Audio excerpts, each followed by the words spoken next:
So as I'm recording this, about 10 days of Ramadan had passed. And I don't know about you, but I did a horrible job balancing everything the first few days. My spring break was still going on when Ramadan started. So, I was going to sleep after Suhoor and after Fajr, but then when my classes started, I couldn't afford to do that, obviously. And for some reason, I didn't even really think about this when spring break was coming to an end. I was just doing my normal schedule all the way up until Sunday. I ended up going to sleep at around like 2 a.m. before my first class. And my first class was at 11 a.m. the next morning. So then I woke up for Zuhoor, did Fajr and everything. And by the time I fell back asleep, I'd say probably an hour had passed. And then when I woke up at 9:30, I was beyond tired. Like, there's literally no way I could describe it that could possibly tell you what it felt like. I had never been this tired in my life. I got up from my bed and I tried walking, and like my peripheral vision was all just one color. Like, it was one big blur. I could only see what was directly in front of me. And I ended up just walking to another bed in my house and going to sleep on there. I decided that my 11 a.m. class would be optional that day. Now, the big issue is that I had a huge calculus exam at 3 p.m. that day. And, because I have amazing decision-making skills, I didn't start studying for the exam until that morning when I woke up at 12. And I knew absolutely nothing. Like, I knew zero.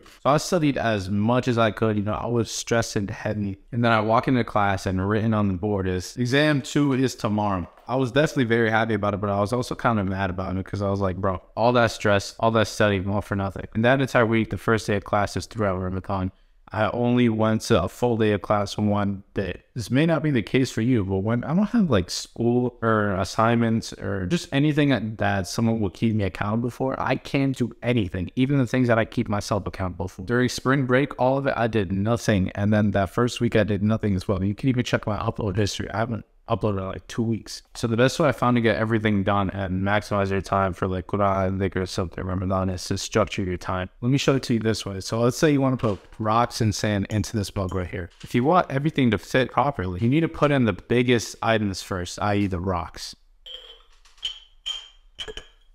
I don't want to break it.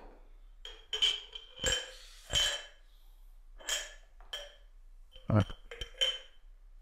So the rocks are in there, right? Now, these are your most important things. So for Ramadan, pray 5 times a day, fasting, Suhoor, Tarawih, Quran, whatever you want it to be. And in this, you can conclude like a job or like schoolwork, anything like that. Then after comes like secondary work. So for example, like quiz that's due in like 2 weeks, or an exam that's in a month. Or just, let's just say any form of instant gratification. That's your sin.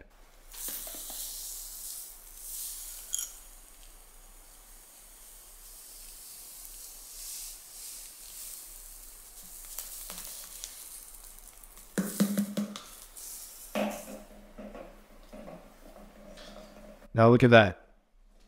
You can't even see the rocks, but everything is fit into your flush. Everything is fit into here fully. When you prioritize the most important things, the biggest rocks first, everything else will fall right into place. So the way that I do it, and I probably mentioned this multiple times before, but the night before, I have a whiteboard in my room. I write down everything that I need to do, not including time or anything, just everything that I need to do. So like today I had make these posts, script this video, record this video, respond to this email, respond to this message, do this assignment, and do this quiz. Then I write down my essentials, like I need to do this much Quran, Tarawih from this time to this time, and Iftar from this time to this time as well. And I also put in my prayers there. And after this, I assort everything by time. So after Fajr, I do any easy task that I have, like, for example, emailing someone or like responding to a message. Anything that doesn't take a lot of time or requires a lot of brain power. And then I'll wake up like 10 minutes before I have to leave for class, get ready, and then go to class. And then in between my classes, I have anywhere from a 1.5 hour window to a 2 hour window.